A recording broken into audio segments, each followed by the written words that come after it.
नमस्कार दोस्तों, 1990 का दशक, एक ऐसी हवेली जिसकी दीवारों में दफन है राज और उन राजों के साथ जुड़ी हैं डरावनी कहानियां। आज हम आपको सुनाने जा रहे हैं एक ऐसी कहानी, 3 दोस्तों की और एक खौफनाक हवेली की। ये कहानी है 3 दोस्तों की, राहुल, अंजलि और विक्रम की। राहुल एक पत्रकार जो हमेशा से रोमांच का शौकीन था। भूत प्रेत की कहानियों से उसकी गहरी दिलचस्पी थी। अंजलि एक डॉक्टर, बुद्धिमान और प्रैक्टिकल भी थी। वो हर बात को साइंस के नज़रिए से देखती थी। और विक्रम एक पुलिस ऑफिसर, साहसी और मजबूत।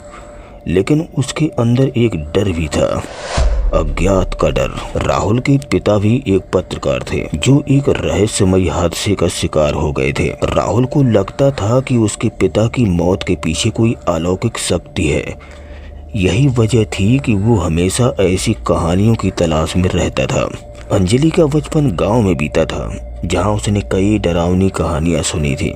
हालांकि वो इन सब बातों को मनगढ़ंत समझती थी, लेकिन कहीं ना कहीं उसके मन में एक डर छुपा था। विक्रम ने कई खतरनाक अपराधियों का सामना किया था, लेकिन कभी किसी अलौकिक शक्ति का सामना नहीं किया था। उसके अंदर एक अजीब सा डर था जो उसे बेचैन करता था। एक दिन राहुल को एक पुरानी हवेली के बारे में पता चला, जिसके बारे में लोगों का कहना था कि वहाँ भूतों का साया है। राहुल इस कहानी से रोमांचित हो गया और उसने अपने दोस्तों को लेकर साथ में वहां जाने का फैसला किया। राहुल अपने पिता की मौत का सच जानना चाहता था। अंजलि अपने डर का सामना करने वाली थी। विक्रम अपने अंदर के अज्ञात डर को मिटाना चाहता था। तीनों दोस्त हवेली में पहुंचे। हवेली बहुत ही जर्जर हालत में थी। अंदर अंधेरा और सन्नाटा छाया हुआ था। हवा में एक अजीब सी गंध थी, जैसे कोई चीज सड़ रही हो। राहुल ने टॉर्च जलाई और वो अंदर चले गए। अंदर जाते ही उन्हें अजीब अजीब आवाजें सुनाई देने लगी, जैसे कोई उनके पीछे चल रहा हो। हवा तेज हो गई और ठंडक बढ़ गई। अंजलि थोड़ी घबरा गई, लेकिन उसने अपने डर को छिपाने की कोशिश की। वो एक कमरे में पहुंचे। वहाँ एक पुरानी डायरी पड़ी थी। राहुल ने डायरी खोली और पढ़ने लगा। डायरी में उस हवेली के मालिक के बारे में लिखा था। उसका नाम था जमींदार भैरव सिंह। वो एक बहुत ही क्रूर और निर्दयी व्यक्ति था।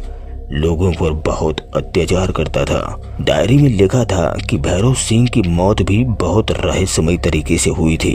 कुछ लोगों का कहना था कि उसे किसी अलौकिक शक्ति ने मारा था। डायरी पढ़ते ही कमरे का वातावरण अचानक से गिर गया। तीनों दोस्तों को एक अजीब सी घुटन महसूस होने लगी। उन्हें ऐसा लगने लगा जैसे कोई उन्हें घूर रहा है। अचानक से एक जोरदार आवाज आई, जैसे कोई चीज गिर गई हो।